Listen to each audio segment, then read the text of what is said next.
وما خلقت الجن والانس الا ليعبدون۔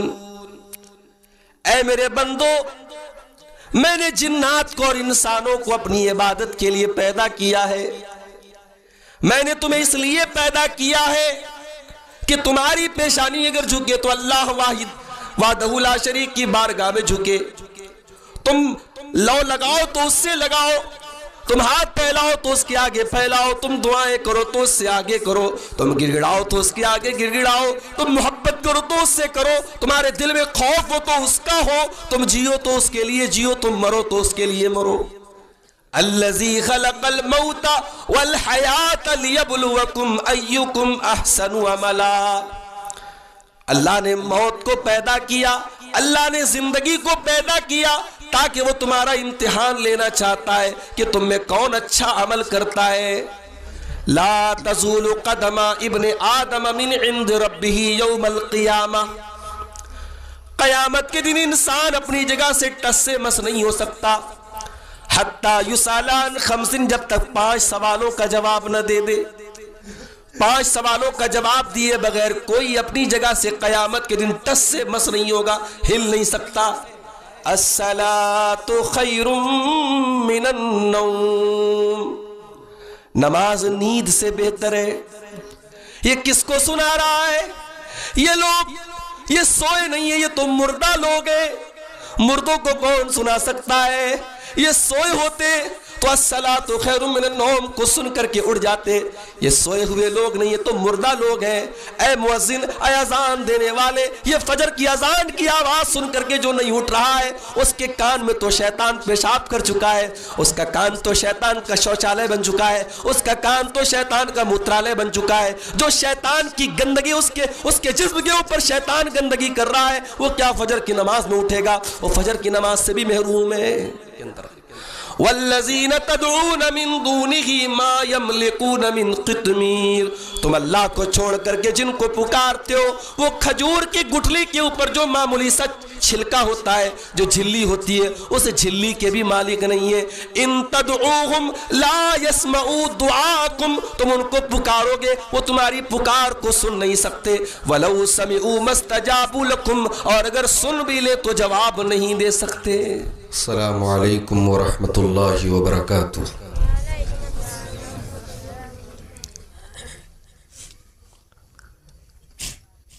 الحمدللہ نحمده ونستعینه ونستغفره ونعوذ باللہ من شرور انفسنا ومن سیئات اعمالنا، من يهده الله فلا مضل له ومن يضلل فلا هادي له،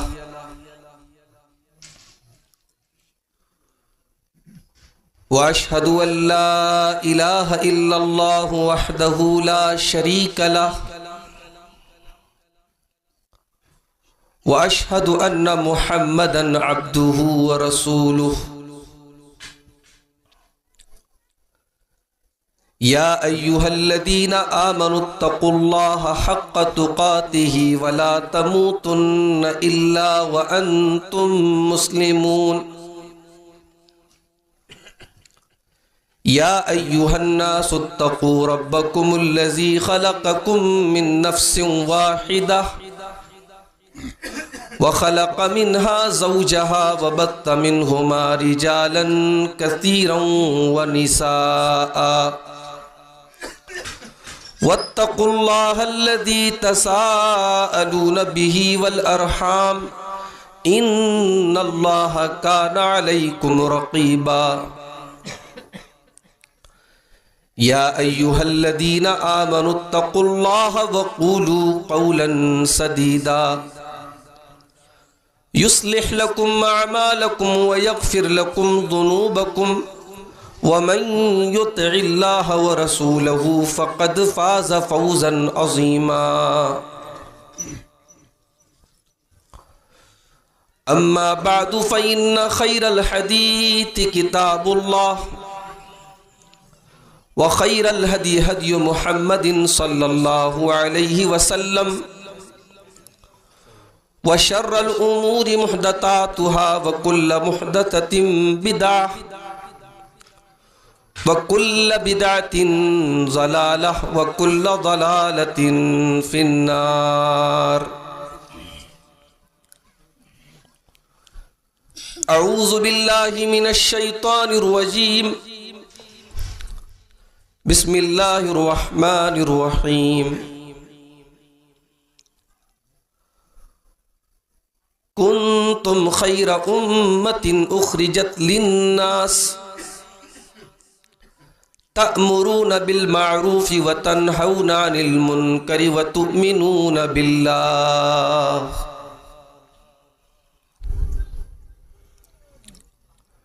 گناہوں کی عادت چھڑا میرے مولا، مجھے نیک انسان بنا میرے مولا. میری سابقہ ہر خطا میرے مولا، تو رحمت سے اپنی مٹا میرے مولا. تو قدرت سے اپنی بدل نیکیوں سے ہر ایک میری لغزش خطا میرے مولا. تجھے تو خبر ہے میں کتنا برا ہوں، تجھے تو خبر ہے میں کتنا برا ہوں.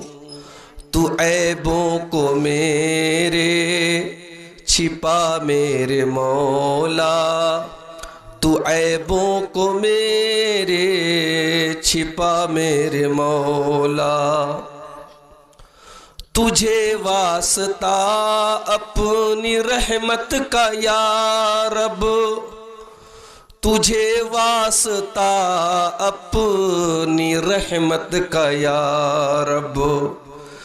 جہنم سے مجھ کو بچا میرے مولا، جہنم سے مجھ کو بچا میرے مولا.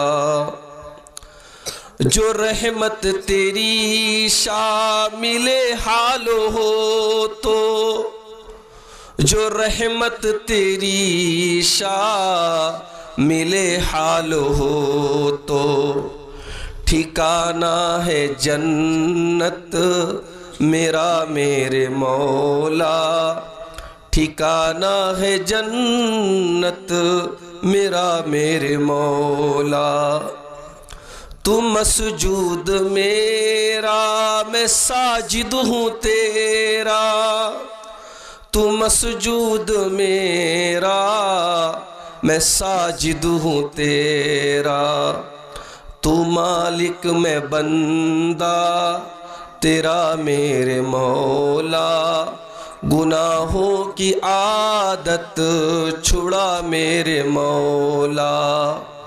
مجھے نیک انسان بنا میرے مولا، مجھے نیک انسان بنا میرے مولا.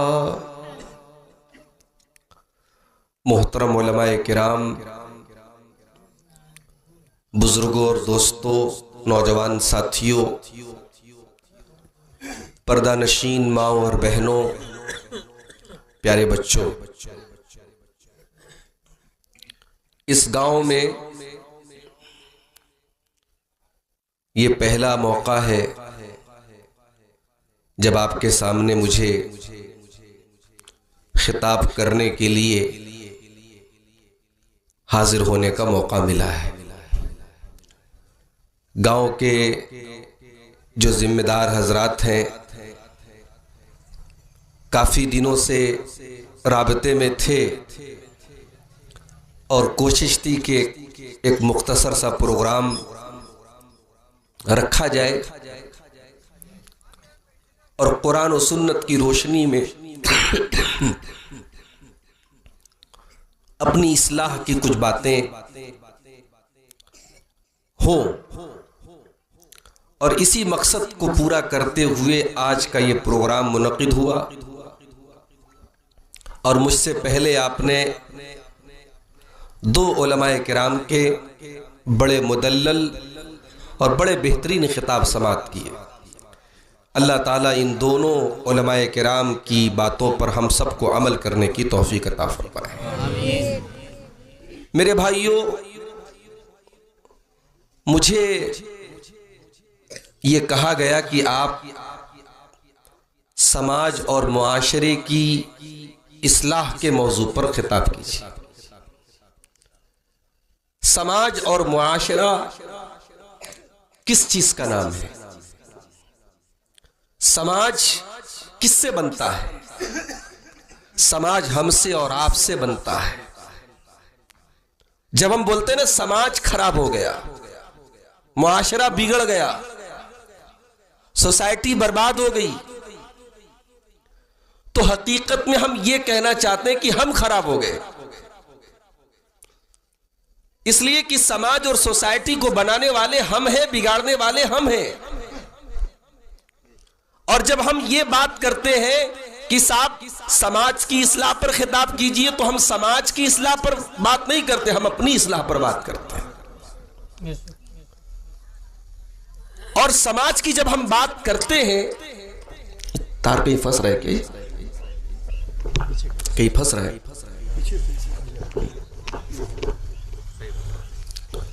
سماج کی جب ہم بات کرتے ہیں تو سماج میں اگر ہم غور کریں، کسی بھی سماج میں سب سے اہم طبقہ جو ہوتا ہے، جو کسی بھی سماج کی طاقت ہوتا ہے، وہ ہوتا ہے نوجوانوں کا طبقہ۔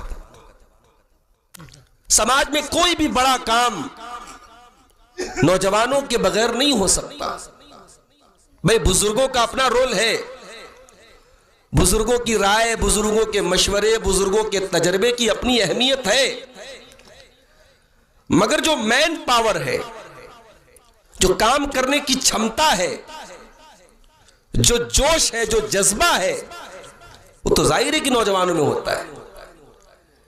اس لیے جب ہم سماج کی اصلاح کی بات کریں گے تو ہمیں پھر یہ بھی دیکھنا پڑے گا کہ ہمارا نوجوان کیا کر رہا ہے، ہمارے نوجوان کی کیا حالت ہے۔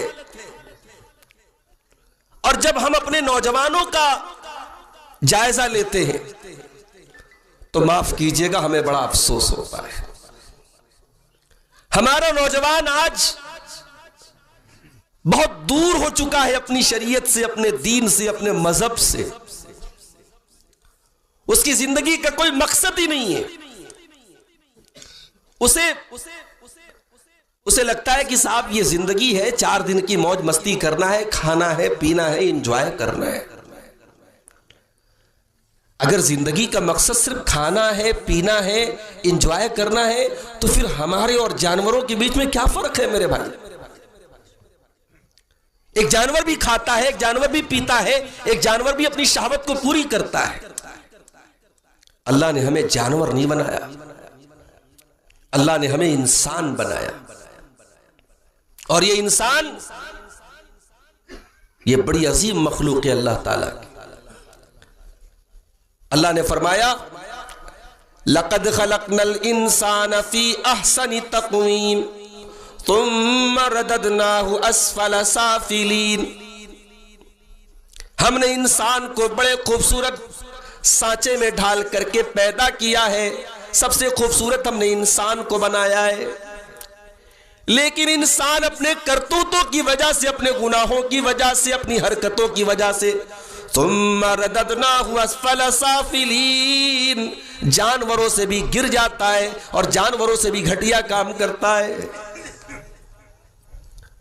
میرے نوجوان ساتھیوں، دنیا میں ہر چیز کا ایک مقصد ہوتا ہے، اور جو چیز اپنے مقصد کو پورا نہیں کرتی ہم اس چیز کو بیکار سمجھتے ہیں، اسے پھینک دیتے ہیں۔ موبائل ہے، جب تک چل رہا ہے صاحب ہم اس کی بڑی عزت کرتے ہیں، ہر وقت اپنی جیب میں رکھتے ہیں، اور یہی موبائل ڈیڈ ہو جائے تو یہ ایک مردہ مشین ہو جاتا ہے، ہم گھر کے کسی کونے میں رکھ دیتے ہیں۔ یہ مائک لگا ہوا ہے، مائک کا مقصد ہے آپ تک میری آواز کو پہنچانا۔ اگر مائک اپنا یہ مقصد پورا نہ کرے، ہم مائک کو یہاں تھوڑی رکھیں گے، اس کو کنارے کر دیں گے، صاحب اس کی ضرورت نہیں ہے۔ یہ لائٹ لگی ہے، اس کا کام ہے روشنی دینا، یہ فیوز ہو جائے، یہ روشنی نہ دے تو اسے ہم ہٹا دیں گے کہ صاحب اس کا کوئی کام نہیں ہے۔ ہماری زندگی کا مقصد کیا ہے؟ اللہ نے ہمیں کیوں پیدا کیا ہے؟ اللہ نے قرآن میں فرمایا وَمَا خَلَقْتُ الْجِنَّ وَالْإِنسَ إِلَّا لِيَعْبُدُونَ، اے میرے بندو، میں نے جنات کو اور انسانوں کو اپنی عبادت کے لیے پیدا کیا ہے۔ میں نے تمہیں اس لیے پیدا کیا ہے کہ تمہاری پیشانی اگر جھکے تو اللہ واحد وحدہ لا شریک کی بارگاہ میں جھکے، تم لو لگاؤ تو اس سے لگاؤ، تم ہاتھ پھیلاؤ تو اس کے آگے پھیلاؤ، تم دعائیں کرو تو اس سے آگے کرو، تم گڑگڑاؤ تو اس کے آگے گڑگڑاؤ، تم محبت کرو تو اس سے کرو، تمہارے دل میں خوف ہو تو اس کا ہو، تم جیو تو اس کے لیے جیو، تم مرو تو اس کے لیے مرو۔ قل ان صلاتی ونسکی ومحیای ومماتی للہ رب العالمین لا شریک لہ وبذالک امرت وانا اول المسلمین۔ اے نبی آپ فرما دیجئے میری نماز اللہ تعالیٰ کے لیے، میری قربانی اللہ تعالیٰ کے لیے، میرا جینا اللہ تعالیٰ کے لیے، میرا مرنا اللہ تعالیٰ کے لیے۔ ہماری زندگی کا مقصد اللہ کو راضی کرنا ہے۔ اس دنیا میں ہمیں پریکشا دے رہے کہ امتحان دے رہے ہیں، اور جیسے ہی ہماری سانس ٹوٹے گی، ہمیں موت آئے گی، پریکشا ختم، اب رزلٹ ملے گا آخرت میں۔ الذی خلق الموت والحیات لیبلوکم ایکم احسن عملا، اللہ نے موت کو پیدا کیا، اللہ نے زندگی کو پیدا کیا تاکہ وہ تمہارا امتحان لینا چاہتا ہے کہ تم میں کون اچھا عمل کرتا ہے۔ غور کیا آپ نے؟ اللہ امتحان کیا لینا چاہتا ہے؟ کون اچھا عمل کرتا ہے۔ اللہ کو اس سے مطلب نہیں کہ آپ کتنا عمل کرتے ہیں۔ 27 رجب کی تاریخ گزری، ہمارے کچھ بھائیوں نے ہزاری روزہ رکھا، سنا ہے آپ نے؟ ہزاری روزہ۔ ایک صاحب سے میں نے پوچھا بھیا یہ ہزاری روزہ کیا ہوتا ہے؟ بولے ایک روزے کا ثواب 1000 روزے کے برابر ملتا ہے۔ میں نے کہا اس کی دلیل، اس کا ثبوت، اس کا پروف؟ بولے کہ ارے ہمیشہ سے کرتے چلے آئے، باپ دادا کرتے چلے آئے، اب آپ کو پروف بھی چاہیے۔ کتنے ایسے کام ہیں جو ہمارے سماج میں ہوتے چلے آئے ہیں، باپ دادا کو ہم نے دیکھا ہم کرتے چلے آئے ہیں، اور ہم یہ سمجھتے ہیں صاحب بڑا نیک کام کر رہے ہیں۔ 100 رکعت نماز پڑھی جا رہی ہے رات میں، کان کھول کر کے سن لو، اللہ تبارک و تعالیٰ کیا کوانٹیٹی نہیں دیکھی جائے گی، اللہ تعالیٰ کیا کوالٹی دیکھی جائے گی۔ آپ کا عمل کتنا ہے یہ نہیں دیکھا جائے گا، آپ کا عمل کیسا ہے یہ دیکھا جائے گا۔ لیبلوکم ایکم احسن عملا، اللہ تمہارا امتحان لینا چاہتا ہے، تمہاری پریکشا لینا چاہتا ہے، تم کیسا عمل کرتے ہو، کتنا بہترین عمل کرتے ہو، تم اپنے پیارے نبی جناب محمد رسول اللہ صلی اللہ علیہ وسلم کے طریقے کے مطابق عمل کرتے ہو یا نہیں کرتے ہو۔ آج ہمارا نوجوان اپنی زندگی کے مقصد کو بھول کے بیٹھا ہے میرے بھائی۔ اس کا کام کیا ہے؟ رات کو 2 بجے تک موبائل پہ لگے رہنا، فضول قسم کے ویڈیو دیکھنا، غیر محرم لڑکیوں سے باتیں کرنا، اپنی آنکھوں کو غلط چیزوں میں لگانا، اپنی جوانی کا غلط استعمال کرنا، یہ ہمارے نوجوان کا حال ہے میرے بھائی۔ یہ جوانی اللہ کی بہت بڑی نعمت ہے میرے بھائی۔ اس جوانی کے بارے میں اللہ حساب لے گا ہم سے، اس جوانی کو تم نے کہاں گزارا؟ اللہ کے پیارے نبی صلی اللہ علیہ وسلم فرماتے ہیں لا تزول قدم ابن آدم من عند ربہ یوم القیامہ، قیامت کے دن انسان اپنی جگہ سے ٹس سے مس نہیں ہو سکتا حتی یسالان خمس، جب تک 5 سوالوں کا جواب نہ دے دے. 5 سوالوں کا جواب دیے بغیر کوئی اپنی جگہ سے قیامت کے دن ٹس سے مس نہیں ہوگا، ہل نہیں سکتا. پہلا سوال ان عمرہ فیما افناہ، میرے بندے تو نے اپنی عمر کو کہاں گزارا؟ 60 سال، 70 سال، 50 سال، 80 سال، جو بھی تجھے زندگی ملی تو نے اپنی زندگی کو کہاں گزارا؟ دوسرا سوال وعن شبابہ فیما ابلاہ، میرے بندے تیری پوری زندگی کے اندر ایک ایسا دور بھی تھا جو جوانی کا دور تھا، جو طاقت کا دور تھا، جو انرجی کا دور تھا، جو کچھ کرنے کا دور تھا. وعن شبابہ فیما ابلاہ، تو نے اپنی جوانی کو کہاں گزارا؟ کہیں ایسا تو نہیں شراب کے اڈوں پر گزارا، کہیں ایسا تو نہیں موبائل پر ویڈیو دیکھنے میں گزارا، کہیں ایسا تو نہیں کہ ٹائم پاس کرنے میں گزارا، کہیں ایسا تو نہیں آنکھوں کے زنا میں گزارا، کہیں ایسا تو نہیں اپنی جوانی کو تو نے برباد کر دیا. وعن شبابہ فیما ابلاہ، تو نے اپنی جوانی کو کہاں گزارا؟ تیسرا سوال وعن مالہ من این اکتسبہ، میرے بندے تو نے مال کہاں سے کمایا؟ حلال طریقے سے کمایا یا حرام طریقے سے کمایا؟ سود اور بیاج کے ذریعے کمایا یا چوری بے ایمانی کر کے کمایا؟ کہاں سے کمایا تو نے؟ اور چوتھا سوال وفیما انفقہ، مال تو نے کہاں پہ خرچ کیا؟ اور پانچواں سوال وماذا عمل فیما علم، تو نے جو علم حاصل کیا، جو شریعت کے بارے میں تو نے جانا، جو دین کے بارے میں تو نے جانا، اس علم کے اوپر تو نے عمل کتنا کیا؟ یہ 5 سوال سب سے پوچھا جائے گا. یہ عبدالغفار صاحب سے بھی پوچھا جائے گا، یہ مولانا حذیفہ صاحب سے بھی پوچھا جائے گا، مولانا وقاص صاحب سے بھی پوچھا جائے گا، اور آپ کے گاؤں کے ان پڑھ اور گوار سے بھی پوچھا جائے گا. آپ یہ نہ سوچیں کہ صاحب ہم تو پڑھے لکھے نہیں ہیں، ہم اللہ تعالیٰ کے کہہ کے بچ جائیں گے کہ صاحب ہم تو کوئی عالم نہیں تھے، کوئی مولانا نہیں تھے، کوئی بڑے قابل نہیں تھے، ہم تو عام مسلمان تھے. ہر آدم کے بیٹے کو اس 5 سوال کا جواب دینا ہے. اب میرے نوجوان ساتھیوں ذرا اپنے گریبانوں میں ہم سب جھانکیں اور سوچیں ان 5 سوالوں کا جواب ہم کیا دیں گے. اور اس میں جو دوسرا سوال ہے کہ جوانی کو تو نے کہاں گزارا، ہم اس کا کیا جواب دیں گے؟ میرے پیارے ساتھیوں، ابھی جمعہ کا دن تھا. جمعہ کے دن آپ سورہ کہف کی تلاوت کرتے ہوں گے، نہیں کرتے تو کرنا چاہیے. اللہ کے پیارے نبی کی حدیث سنی ہوگی آپ نے، جو جمعہ کے دن سورہ کہف پڑھتا ہے اللہ تعالیٰ اگلے جمعہ تک اس کو ایک نور اور روشنی عطا فرماتا ہے. سورہ کہف میں اللہ تعالیٰ نے ایک واقعہ بیان کیا. اللہ نے واقعہ بیان کیا کہ کچھ لوگ تھے، اور یہ لوگ کوئی معمولی لوگ نہیں تھے، بہت بڑے گھرانے کے لوگ تھے، پیسے والے گھر کے لوگ تھے. اور یہ اس دور میں جب ہر طرف شرک ہو رہا تھا، غیر اللہ کی جے جے کار ہو رہی تھی، اللہ کو چھوڑ کے لوگ اپنے بادشاہ کے آگے سر جھکاتے تھے. یہ کچھ لڑکے تھے، کچھ نوجوان لڑکے تھے، ان کے دل کو اللہ تعالیٰ نے ایمان کی توفیق بخشی، اور یہ اللہ تعالیٰ کی توحید پر ایمان لائے. انہوں نے کہا کہ ہم کسی اور کے آگے سر نہیں جھکائیں گے، ہم ایک اللہ کے آگے سر جھکائیں گے. اور ان بیچاروں نے جب ان کو لگا کہ اب یہاں رہ کر کے ہم اپنے ایمان کو بچا نہیں سکتے، اپنے باپ کی حویلی چھوڑ کر، اپنے گھر بار کو چھوڑ کر، اپنے گاؤں کو چھوڑ کر یہ ایک گفا میں، ایک غار میں جا کے پناہ لیتے ہیں اور غار میں جا کے سو جاتے ہیں. اور اللہ تعالیٰ 309 سال تک ان کو سلائے رکھتا ہے. 309 سال تک وہ سوئے رہتے ہیں، پھر بھی زندہ رہتے ہیں، صحیح سلامت رہتے ہیں. لمبا واقعہ ہے، میں پورا واقعہ آپ کو سنانا نہیں چاہتا.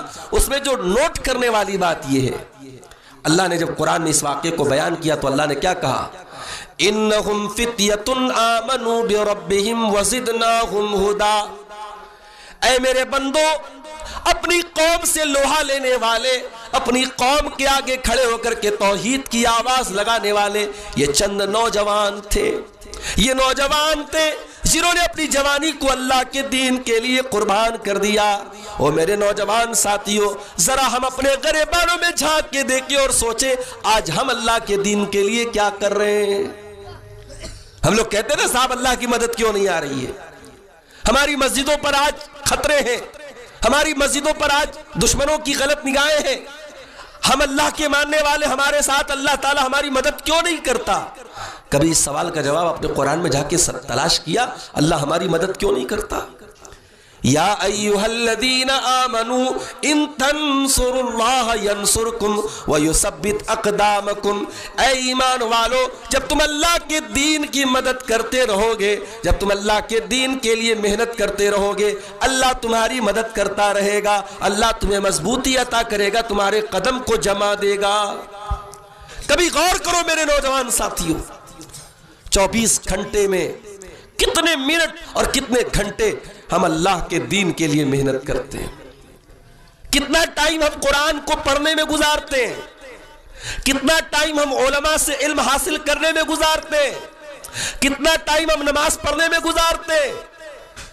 اگر ہم غور کریں گے تو ہم میں کتنے نوجوان ایسے ہیں واللہ 24 گھنٹے میں ایک بار اس کی زبان سے اس کے رب کا نام نہیں نکلتا.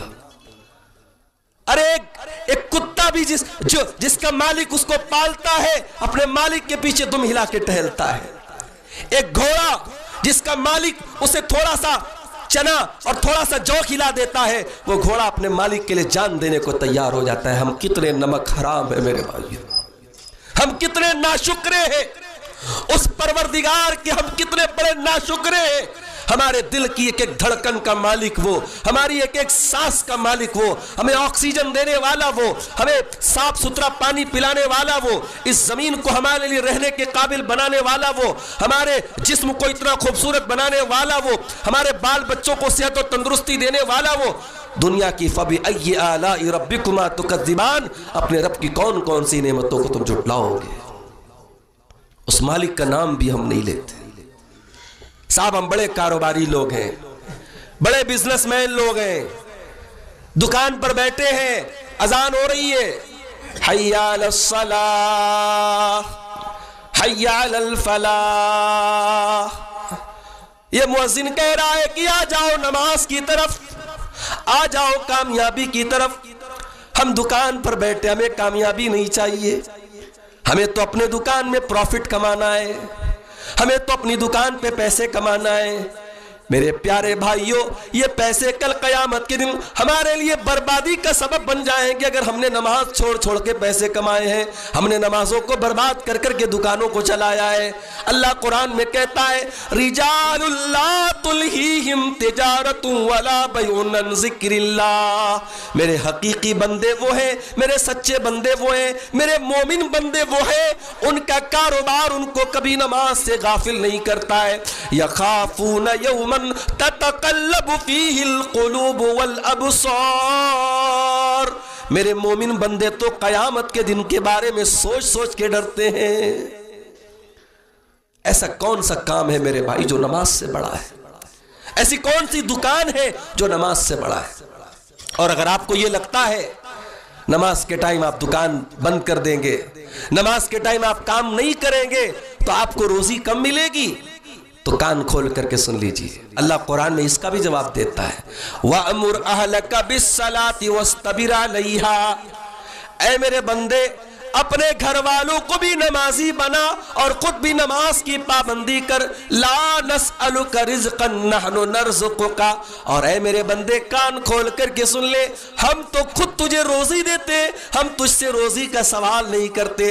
تو 10 منٹ 15 منٹ آ کر کے نماز پڑھ لے گا، تیری روزی روٹی میں کوئی کمی نہیں آئے گی، تیرے کاروبار میں کوئی کمی نہیں آئے گی، تیری دکان میں کوئی کمی نہیں آئے گی. ہم تو خود تجھے روزی دیتے، ہم تجھ سے روزی نہیں مانگتے. آج ہمارے نوجوان کے 24 گھنٹے میں اس کے ٹائم ٹیبل میں نماز کے لیے کوئی ٹائم نہیں ہے. وہ بیچارہ تو رات میں 2 بجے تک موبائل میں لگا تھا، وہ فجر کی نماز میں کیسے اٹھے گا؟ فجر کی اذان ہوتی ہے، مؤذن آتا ہے اور لاؤڈ اسپیکر پہ کھڑا ہو کے کہتا ہے الصلاۃ خیر من النوم. نماز نیند سے بہتر ہے. یہ کس کو سنا رہا ہے؟ یہ لوگ یہ سوئے نہیں ہیں، یہ تو مردہ لوگ ہیں۔ مردوں کو کون سنا سکتا ہے؟ یہ سوئے ہوتے تو الصلاۃ خیر من النوم کو سن کر کے اڑ جاتے۔ یہ سوئے ہوئے لوگ نہیں، یہ تو مردہ لوگ ہیں۔ اے مؤذن، اے اذان دینے والے، یہ فجر کی اذان کی آواز سن کر کے جو نہیں اٹھ رہا ہے، اس کے کان میں تو شیطان پیشاب کر چکا ہے، اس کا کان تو شیطان کا شوچالے بن چکا ہے، اس کا کان تو شیطان کا موترالے بن چکا ہے۔ جو شیطان کی گندگی اس کے جسم کے اوپر شیطان گندگی کر رہا ہے، وہ کیا فجر کی نماز میں اٹھے گا؟ وہ فجر کی نماز سے بھی محروم ہے۔ آج ہمارا نوجوان فجر کی نماز سے بھی دور ہے۔ جانتے ہو فجر کی نماز کے پہلے جو 2 رکعت سنت پڑھی جاتی ہے، اس 2 رکعت سنت کی فضیلت پتہ ہے؟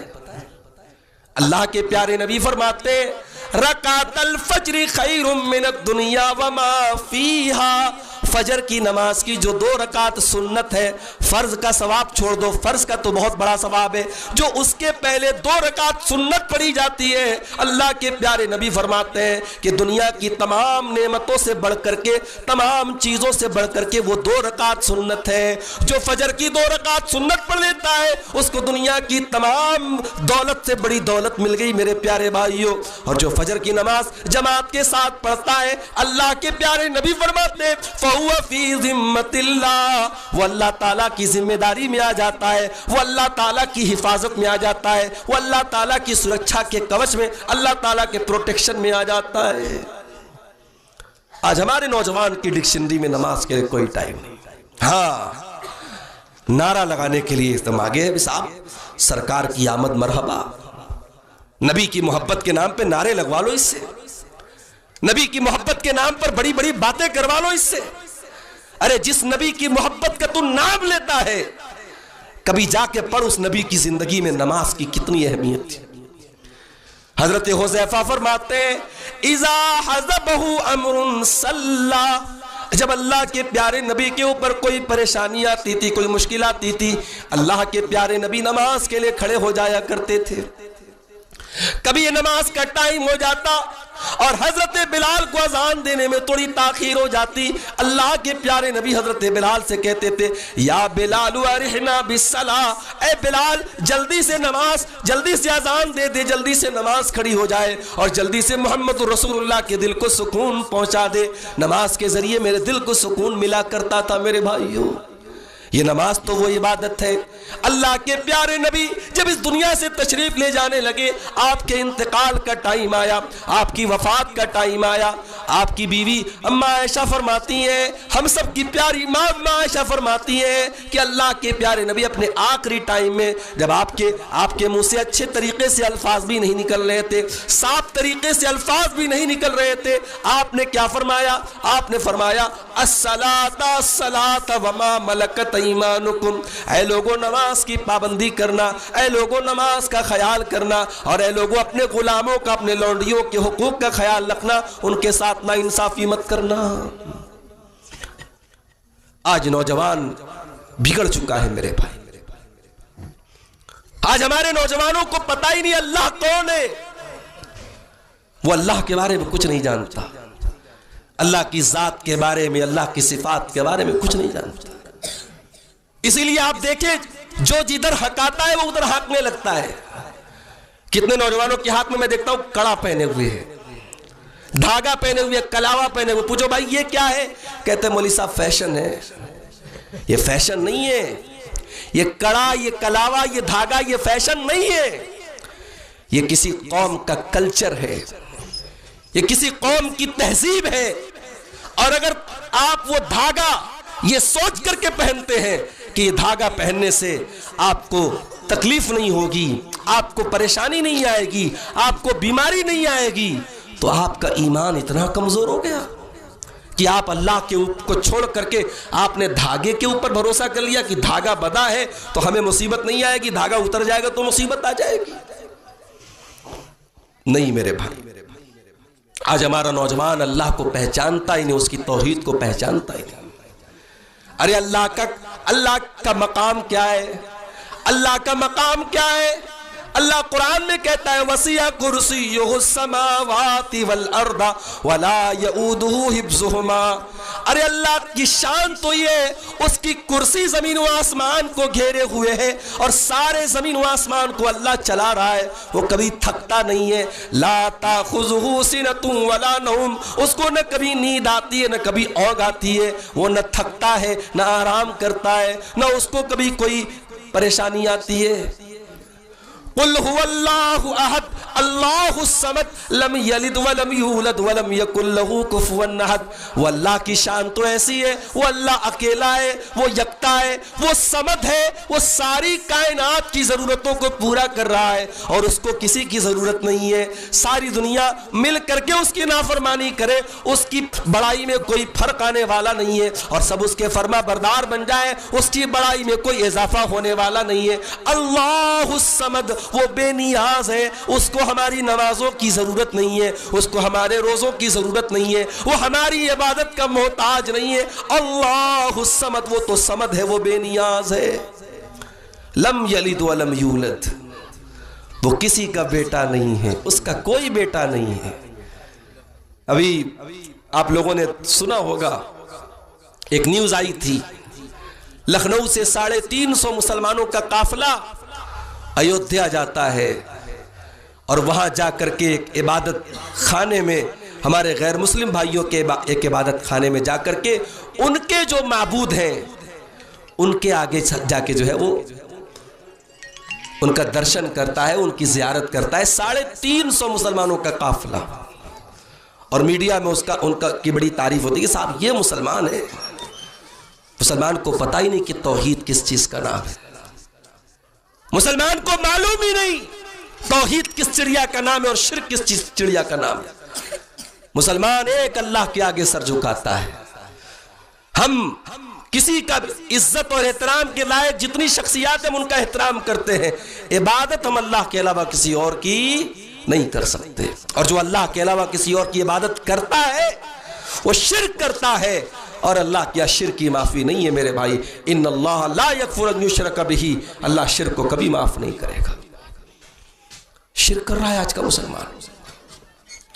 آپ چلے جائے پورے ہندوستان میں کتنے اولیاء اللہ کے مزار اور ان کی قبریں ہیں, اور آپ جا کے دیکھ لیں ہزاروں لاکھوں کی تعداد میں مسلمان مرد و عورت وہاں جا کے سر جھکا رہے ہیں, وہاں ان کو بگڑی بنانے والا مان رہے ہیں, ان کو مشکل کشا مان رہے ہیں. کیا یہ شرک نہیں ہے میرے بھائی؟ اس کے بعد ہم کہتے ہیں اللہ کی مدد نہیں آ رہی ہے. اللہ کی مدد کیسے آئے گی؟ کرے غیر گر بت کی پوجا تو کافر, کواکب میں مانے کرشمہ تو کافر, جھکے آگ پر بہر سجدہ تو کافر, جو ٹھہرائے بیٹا خدا کا تو کافر. مگر مومنوں پر کشادہ ہے راہیں, پرستش کریں شوق سے جس کی چاہیں. نبی کو جو چاہے خدا کر دکھائیں, اماموں کا رتبہ نبی سے بڑھائیں. مزاروں پہ جا جا کے نظریں چڑھائیں, شہیدوں سے جا جا کے مانگے دعائیں. نہ توحید میں کچھ کمی اس سے آئے, نہ اسلام بگڑے نہ ایمان جائے. جو کام غیر مسلم کر رہا ہے اپنے معبودوں کے ساتھ, وہی کام مسلمان اپنے ولیوں کے ساتھ کرے, اپنے بزرگوں کے ساتھ کرے تو وہ جائز ہو جائے گا. نہیں میرے بھائیوں, یہ ڈبل اسٹینڈرڈ نہیں چلے گا, یہ دوہرا معیار نہیں چلے گا. اللہ کی توحید میں شرک کرنے والا قیامت کے دن پچھتائے گا میرے پیارے بھائیوں. اللہ نے فرمایا سورہ فاطر کے اندر, والذین تدعون من دونہ ما یملکون من قطمیر, تم اللہ کو چھوڑ کر کے جن کو پکارتے ہو وہ کھجور کی گٹھلی کے اوپر جو معمولی سا چھلکا ہوتا ہے, جو جھلی ہوتی ہے, اس جھلی کے بھی مالک نہیں ہے. ان تدعوہم لا یسمعوا دعاکم, تم ان کو پکارو گے وہ تمہاری پکار کو سن نہیں سکتے. ولو سمعوا ما استجابوا لکم, اور اگر سن بھی لے تو جواب نہیں دے سکتے. شرک کرنے والا اللہ کا اپمان کرتا ہے. اللہ کی ناقدری کرتا ہے، اللہ کی انسلٹ کرتا ہے، اللہ کی توہین کرتا ہے، اللہ کو گالی دیتا ہے۔ میرے پیارے ساتھیوں، اس لیے دنیا کا سب سے بڑا پاپ شرک ہے، دنیا کا سب سے بڑا گناہ شرک ہے۔ اپنے دامن کو شرک سے بچاؤ۔ ہمارے نوجوان آج آپ دیکھ لیں، مسلک کی دکانیں کھلی ہوئی ہیں، یہ فلاں مسلک ہے، یہ فلاں مسلک ہے، یہ فلاں مسلک ہے، مسلک کی دکانیں کھلی ہیں، اور ایک مسلک کا مسلمان دوسرے مسلک سے بحث کر رہا ہے۔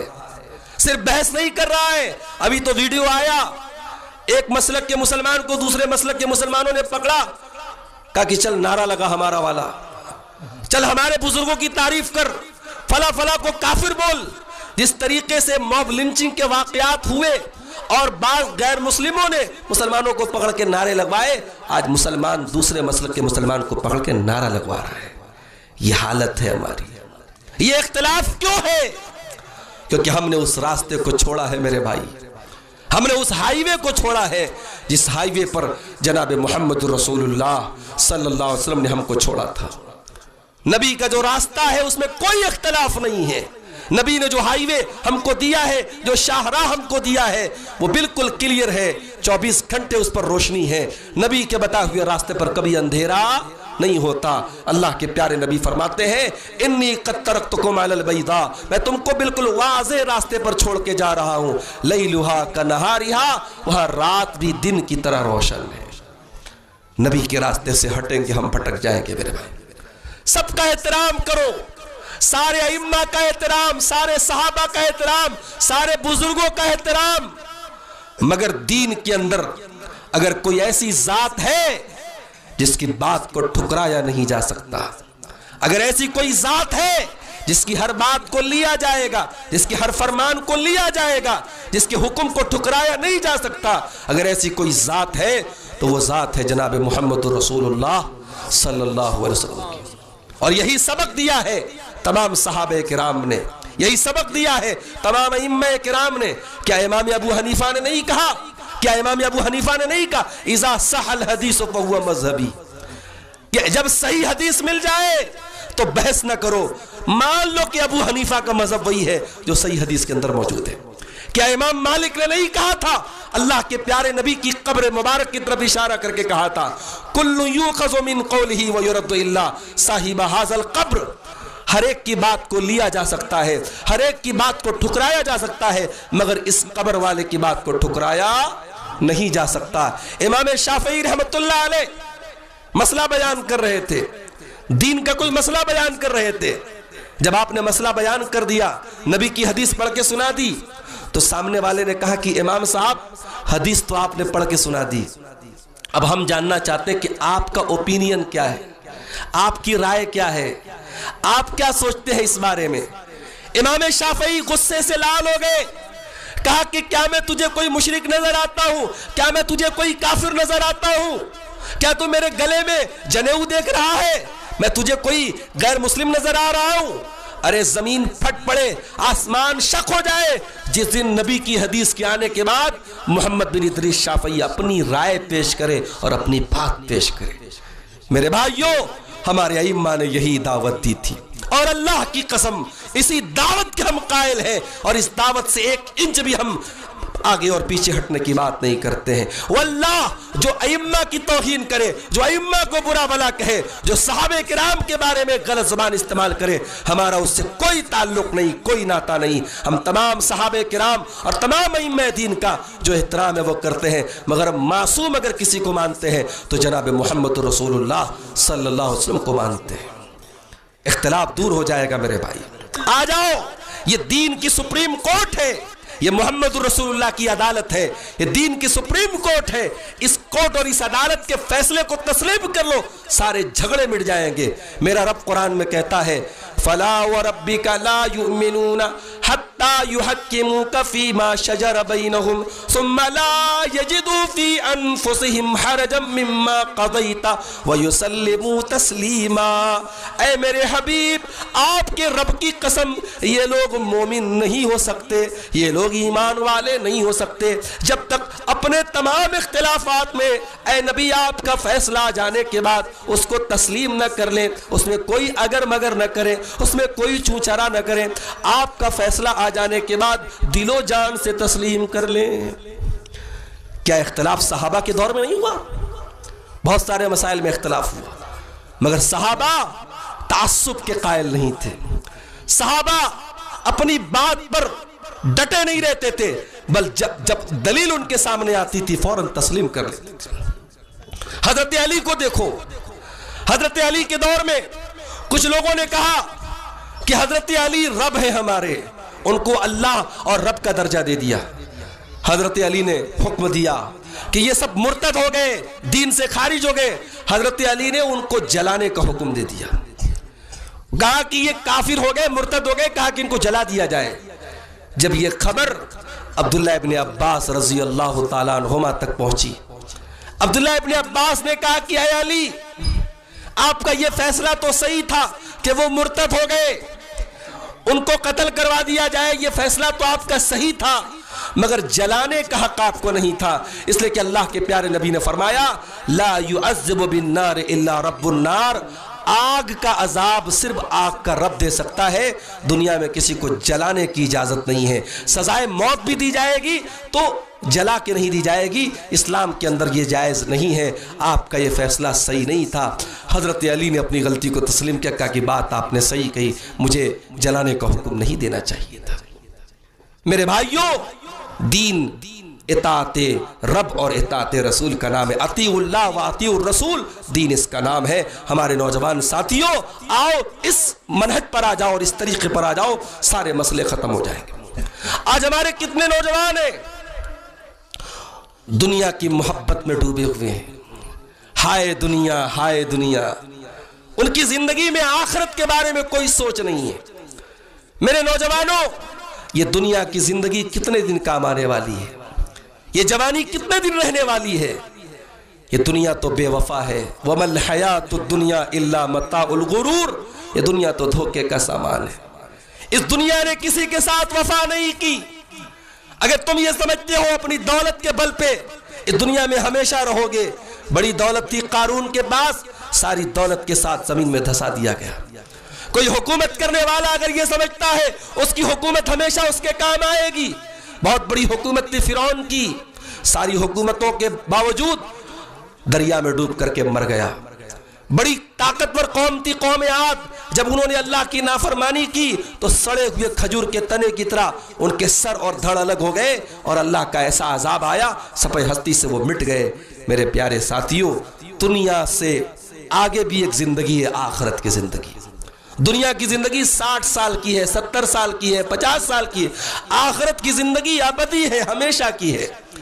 بل تؤثرون الحیات الدنیا والآخرۃ خیر وابقی، میرے بندو تم دنیا کی زندگی کو ترجیح دیتے ہو جبکہ آخرت کی زندگی زیادہ بہتر اور زیادہ باقی رہنے والی ہے۔ میرے بھائیوں، ہمارے نبی نے کیسی زندگی گزاری ہے؟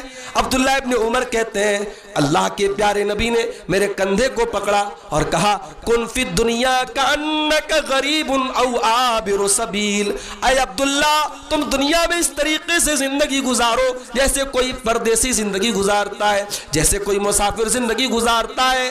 اور اس کے بعد عبداللہ ابن عمر کہتے ہیں اذا اصبحت فلا تنتظر المساء، جب صبح ہو جائے تو شام کا انتظار نہ کیا کرو، جب شام ہو جائے تو صبح کا انتظار نہ کیا کرو۔ ابھی بنارس میں ایک جگہ پڑتی ہے لوہتا، ہمارے ایک دوست وہاں رہتے ہیں، ان کا 18 مہینے کا بچہ، بہت ہی پیارا بچہ، بڑا ہی خوبصورت بچہ، ان کے ہاں مکان کی چھت پہ ڈھلائی کا کام چل رہا تھا، بچہ کھیلتے کھیلتے چھت پر پہنچا اور چھت سے سیدھے گھر کے آنگن میں گرا، بچہ سیریس ہو گیا۔ بنارس میں BHU میں جو ٹراما سینٹر ہے، بہت بڑا ہاسپٹل ہے، وہاں لے کے جایا گیا۔ جان نہیں بچ پائی، اور آج صبح بچے کا انتقال ہو گیا، ظہر کے بعد بچے کی مٹی پڑی۔ میں تو جنازے میں نہیں جا پایا، بچے کے باپ کو میں نے فون کیا تو رو رہے تھے۔ ظاہر ہے کہ 2 سال کا معصوم بچہ جو کل تک ماں باپ کے ساتھ کھیل رہا تھا، ماں باپ اس کے ساتھ کھیل رہے تھے، چند منٹوں میں اللہ کو پیارا ہو گیا۔ یہی زندگی کی حقیقت ہے میرے بھائی۔ کتنے نوجوانوں کو ہم نے دیکھا ہے کل تک بالکل صحت مند تھے، اچانک کوئی بڑی بیماری اور خطرناک بیماری آئی، ہاسپٹل پہنچے، مہینہ 2 مہینہ ہاسپٹل پہ رہے، بستر پہ رہے، اور پھر اللہ کو پیارے ہو گئے۔ ہم نہیں جانتے کب کون سی بیماری آ جائے، کب موت کا کون سا بہانہ آ جائے۔ اس لیے اس زندگی کو پرماننٹ مت سمجھو میرے بھائی، اس زندگی پر بھروسہ مت کرو۔ زندگی کی ہر شام کو آخری شام سمجھ کے گزارو، ہر صبح کو آخری صبح سمجھ کے گزارو۔ سوچو، یہ جو کانوں میں ہیڈ فون لگا کے گانے سن رہے ہو، یہ جو موبائل پر گندی ویڈیوز دیکھ رہے ہو، یہ جو موبائل پر حرام چیزیں دیکھ رہے ہو، اللہ نہ کرے اسی حالت میں اگر موت آ گئی، کل اللہ کو کیا جواب دیں گے میرے بھائی؟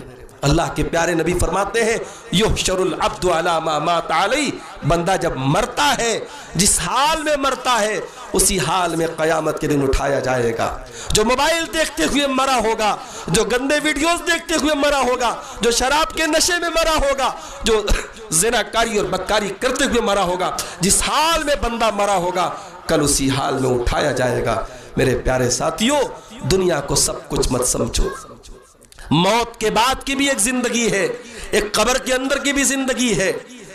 دنیا میں اندھیرا ہو جائے، جنگل میں آپ جا رہے ہیں، یہاں سے آپ سلطان پور کے راستے پہ، بدلہ پور کے راستے پہ جا رہے ہیں، اور راستے میں لائٹ وائٹ نہیں ہے، اچانک آپ کی گاڑی کی لائٹ بند ہو جائے، آپ سوچیے اندھیرے میں آپ کو کیسا لگے گا۔ آپ اپنے کمرے میں لیٹے، اچانک لائٹ چلی جائے، اندھیرا ہو جائے، آپ 2 منٹ کے لیے ڈر جاتے ہیں۔ قبر میں کون آپ کو روشنی لا کے دے گا؟ قبر کی گرمی میں کون آپ کو ٹھنڈک کا احساس لا کے دے گا؟ قبر میں جب کیڑے مکوڑے آپ کو کاٹیں گے، کون سی چیزیں آپ کو بچائیں گی؟ جب منکر نکیر آپ سے پوچھیں گے، سوال پوچھیں گے، کون آپ کے دل میں جواب لائے گا؟ میرے بھائیوں، آپ کا ایمان اور آپ کا نیک عمل آپ کی قبر میں کام آئے گا۔ اسی لیے اللہ کے پیارے نبی فرماتے ہیں، آپ سے پوچھا گیا سب سے عقل مند کون ہے، سب سے بدھیمان کون ہے، سب سے ہوشیار کون ہے؟ آپ نے فرمایا اکثرہم ذکرا للموت واستعدادا لما بعدہ، سب سے زیادہ جو موت کو یاد رکھتا ہے اور جو موت کے بعد کی تیاری کرتا ہے وہ سب سے بڑا عقل مند ہوتا ہے۔ میرے بھائیوں، دنیا کو ابدی مت سمجھو، آخرت کی تیاری کرو۔ اللہ کے پیارے نبی کو دیکھو، آپ چٹائی پر لیٹے ہوئے تھے، چٹائی سے آپ اٹھے، آپ کی پیٹھ پر چٹائی کے نشان پڑے ہوئے ہیں۔ صحابہ کرام نے اپنے پیارے نبی کو دیکھا کہ آپ کی پیٹھ پر، آپ کے پہلو پر چٹائی کے نشان پڑے۔ صحابہ تڑپ اٹھے اور کہا، اے اللہ کے نبی، آپ ہمیں اجازت دیں، ہم آپ کے لیے ایک آرام دہ بستر کا انتظام کرتے ہیں۔ آپ نے فرمایا، مالی ولی دنیا، میرا دنیا سے کیا لینا دینا، ما انا الا کراکب استظل تحت شجرۃ ثم راح فترکها۔ اے میرے صحابہ، میں تو دنیا میں اس پردیسی کی طرح ہوں، اس مسافر کی طرح ہوں جو ریگستان میں سفر کر رہا ہے اور دھوپ لگ رہی ہے، اور اچانک ایک پیڑ کے نیچے وہ آرام کرتا ہے، تھوڑی دیر وہ پیڑ کے نیچے آرام کرتا ہے، پھر وہ اپنی منزل کی طرف چلا جاتا ہے۔ اے میرے صحابہ، یہ دنیا میرے لیے وقتی آرام کرنے کی جگہ ہے، یہ دنیا میری منزل نہیں ہے، یہ دنیا میری منزل نہیں ہے۔ دنیا منزل نہیں ہے میرے بھائی، منزل آخرت ہے، منزل جنت ہے۔ جنت کو اپنی منزل بناؤ، جنت کو اپنا ٹارگٹ بناؤ۔ مجھے موضوع دیا گیا اصلاح معاشرہ، اور اصلاح معاشرہ میں جیسا کہ میں نے کہا کہ نوجوانوں کا بہت بڑا رول ہے۔ نوجوانوں کے اندر جو برائیاں پائی جاتی ہیں، میں نے ایک ایک کر کے ان کو بیان کیا۔ اس میں ایک بہت بڑی برائی جو دھیرے دھیرے ہمارے سماج میں پھیلی، نشے کی برائی۔ ہمارے بہت سارے نوجوان نشے کا استعمال کر رہے ہیں، اور نشہ چاہے وہ بیڑی اور سگریٹ اور تمباکو کی شکل میں ہو، چاہے وہ شراب اور ڈرگس کی شکل میں ہو، نشہ بہرحال نشہ ہے۔ اور یہ شراب اتنی خطرناک چیز ہے کہ اللہ تعالیٰ نے جب شراب کو حرام کیا، اللہ نے صرف اتنا نہیں کہا کہ شراب حرام ہے، اللہ نے شراب کو